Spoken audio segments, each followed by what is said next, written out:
Siddarth, what is the name of your fund and what is your investment philosophy? So we are 314 Capital.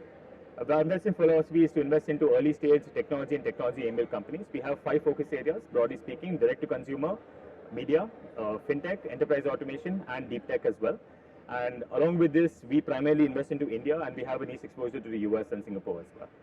So is your assumption the India growth story, the India consumption story? It is. But tell me, is there, I mean, what's your take on what the size of this middle class in India is, and how affordable is really all of this consumption story? So India as a market is actually, it's a low cost, high volume market.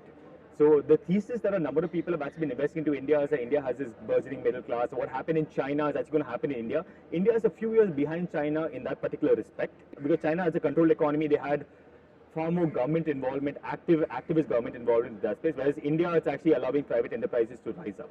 So what we're actually looking at, even our thesis has been to either cater to very niche markets where there is a large volume of consumption at higher values, or cater to a large market where the cost is going to be low, but the volumes actually make up for that. So that's the way investors in India actually have to think. So the Indian middle class has actually been split into both these particular points as well, because people are trying to figure out what is the Indian middle class actually looking for. So education has been one respect where an Indian mother or Indian family will actually sacrifice one meal in order for the child to actually get a better education. And that's how Byju's as a company we actually been tracking has actually risen to a large extent. Then in terms of consumption, the e-commerce story in India, according to me, has actually been played out to a very large extent. Now it's just become a battle of capital between the biggest money banks in the entire world, and everyone's actually looking at India in that respect.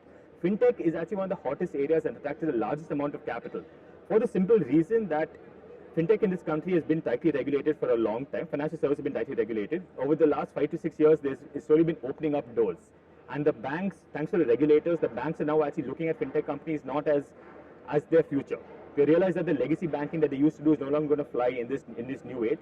They can't afford to change their entire structure to cater to this, and therefore fintechs actually become their bridge to that.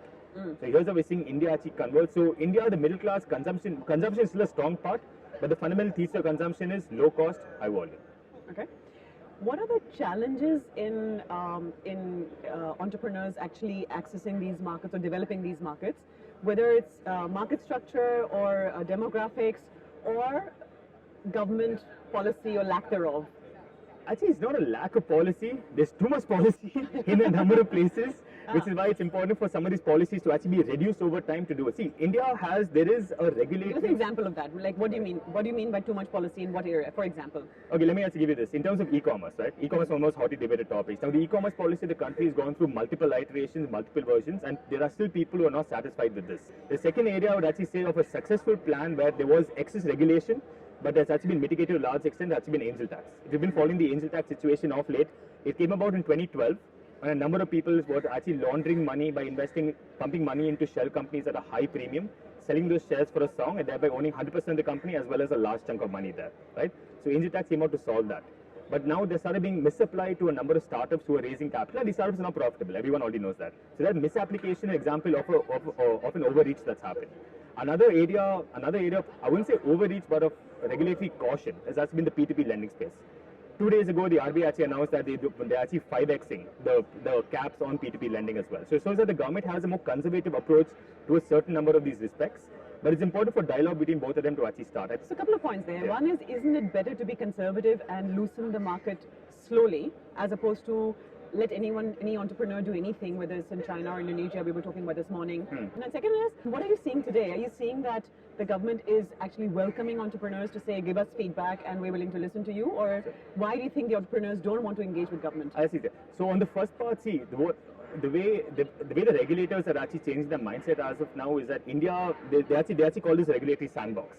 They will actually create the playground, they will set the boundaries, they will set the rules governing play, and then they don't mind everyone actually doing it. But the thing is, they can't open it up to everyone in one shot. But they're doing it right now, right? They are doing it now, and they're doing it in a scaled up fashion. Yeah. And that insurance and all actually there's a large amount of advocacy, and there's a large amount of work that went on behind the scenes to actually reach us to that particular stage. So the regulators now are aware of that. They're creating the sandboxes.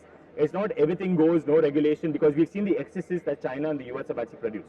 And India, our regulators are more conservative in that regard, so they actually want to phase it up.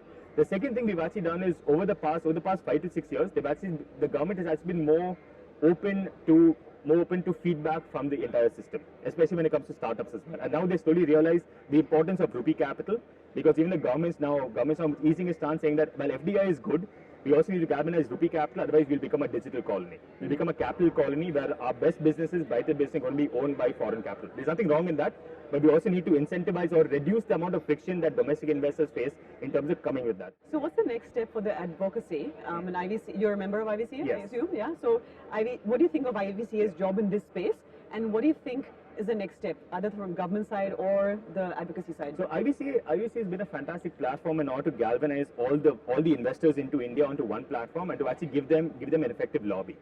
Now, democracy is a system of competitive lobbies, right? You actually need to have a strong enough base in order if you go to the government, hey, we actually matter.